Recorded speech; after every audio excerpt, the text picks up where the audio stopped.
Saludo para todos ustedes, estudiantes del cuarto año. En esta oportunidad vamos a referirnos al sistema métrico decimal y sus transformaciones como parte de lo que son los recordatorios que necesitamos para introducir la materia, de manera que eso lo van a encontrar en la guía de estudios en la semana 1, clase número 2.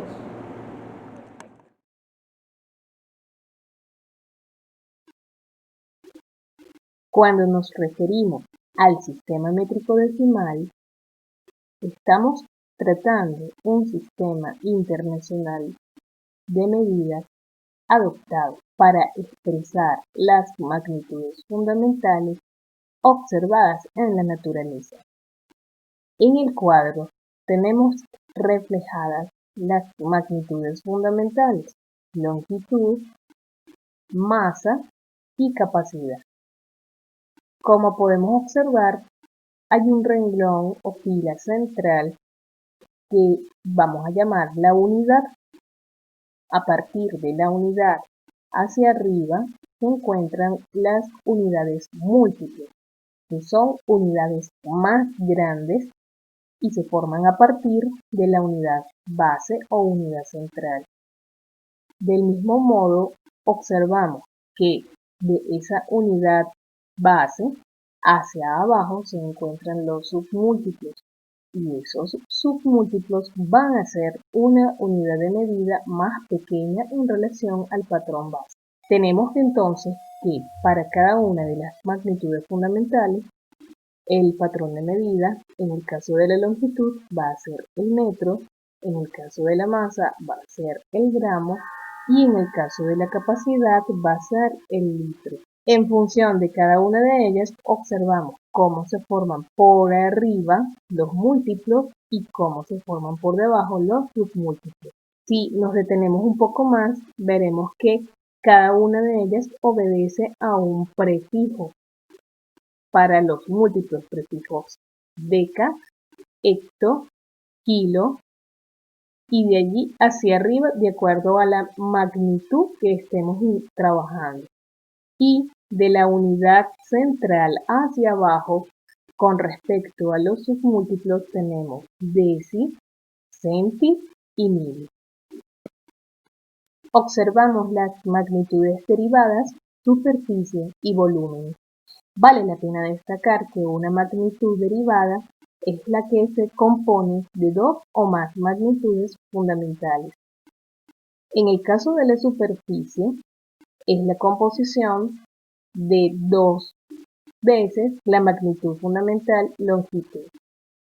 Vemos que existe una unidad base que es el metro cuadrado, de manera abreviada m a la 2. El 2 como exponente nos indica el cuadrado con el cual se encuentra expresada la unidad y vemos cómo se forman por encima de esa unidad los múltiplos y por debajo los submúltiplos. En el caso del volumen, que es una magnitud derivada que resulta de componer tres veces la magnitud fundamental longitud, tiene como unidad base el metro cúbico y se repite el proceso anterior. Por arriba de la unidad, que es metro cúbico, los múltiplos y por debajo los submúltiplos. La escala de transformación nos va a permitir realizar conversión de unidades. En el cuadro a la derecha observamos de manera resumida las magnitudes derivadas y fundamentales tratadas anteriormente. Cada una de ellas se encuentra expresada de forma abreviada. En el cuadro de la izquierda observamos la unidad de medida, a partir de ella hacia arriba los múltiplos y por debajo los submúltiplos. En la columna izquierda notamos una flecha con dirección hacia arriba y una operación que en este caso es dividir. En la columna derecha se nos presenta una flecha con dirección hacia abajo y operación multiplicar. A continuación, a través de los ejemplos, podremos ver cómo trabajar con esta escala de transformación. Veamos en el ejemplo, vamos a transformar 564 centilitros a litros. Es de notar que vamos a trabajar con las unidades correspondientes a la magnitud capacidad. Nos ubicamos en la escala de transformación en la unidad correspondiente, es decir, en centilitros. A partir de allí nos desplazamos hasta la unidad que queremos llegar, que en este caso corresponde a litros. Podemos notar que vamos subiendo. Y de acuerdo a lo que nos indica la escala, debemos dividir. En este caso, 564 se dividirá por una potencia de 10, cuyo exponente corresponderá al número de veces que subimos. En este caso, se subieron 2 peldaños o escalones. Por tanto, el denominador resultará 10 a la 2. Reescribimos la fracción de forma lineal. El denominador se reescribe multiplicando a 564, notando como diferencia que cambiamos el signo del exponente. Si estaba positivo, va a resultar negativo. Posteriormente, escribimos 564 en notación científica, resultando 5,64 por 10 a la 2. La expresión se continúa multiplicando por el 10 a la menos 2 que viene de la línea anterior. Como un siguiente paso, reducimos la expresión aplicando producto de potencias de igual base, resultando 10 a la 0. Recordemos que todo número elevado a la 0 resulta 1.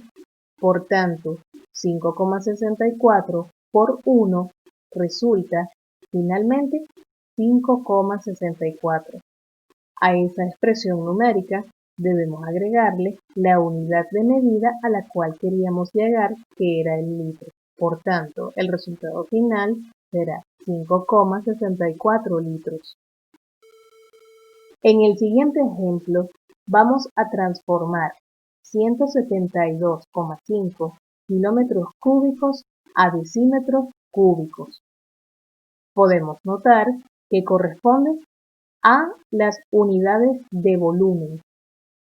Nos ubicamos en la escalera de transformación en la unidad de donde partimos, que es kilómetro cúbico. Para llegar a decímetro cúbico debemos bajar. En consecuencia, la operación que debemos realizar es multiplicación. De manera que 172,5 se multiplicará por una potencia de 10, cuyo exponente corresponderá al número de veces que bajamos. En este caso, bajamos 4 veces. Ese 4 lo multiplicamos por el exponente de la unidad, que es 3, resultando 12. Ese 12 corresponderá al exponente de la potencia 10.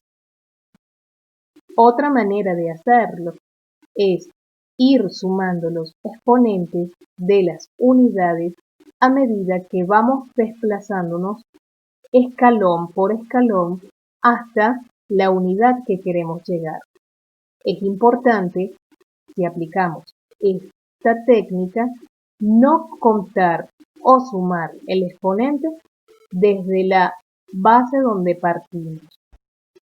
Como siguiente paso, reescribimos el número 172,5 en notación científica, resultando 1,725 por 10 a la 2.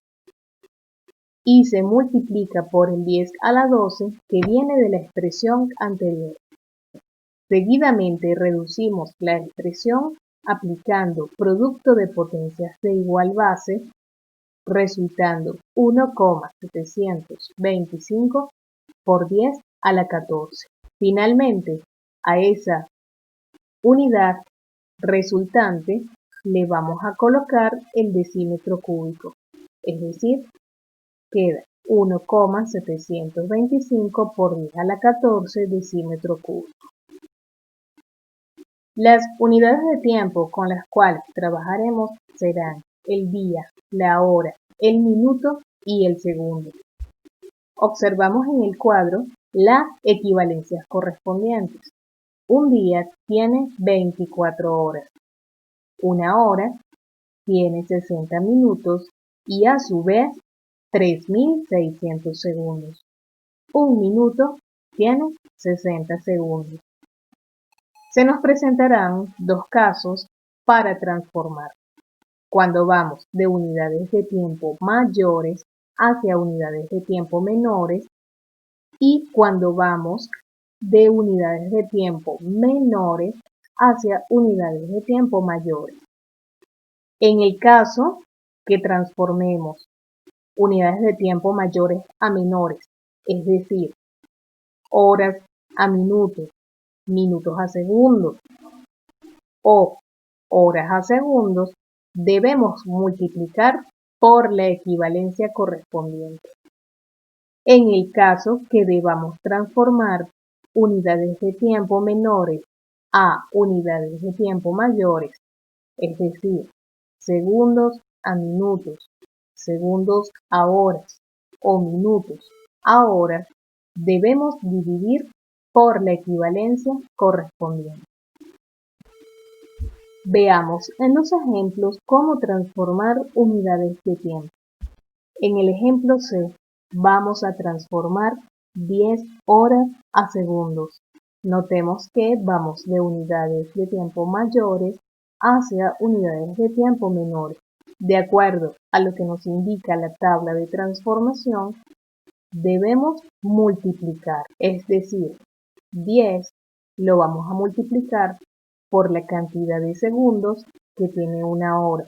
Como una hora equivale a 3.600 segundos, 10 lo multiplicaremos por esa cantidad. El resultado será 36.000. 36.000 lo reescribimos en notación científica, resultando 3,6 por 10 a la 4. Al final colocamos segundos, que es la unidad de medida a la cual queríamos llegar.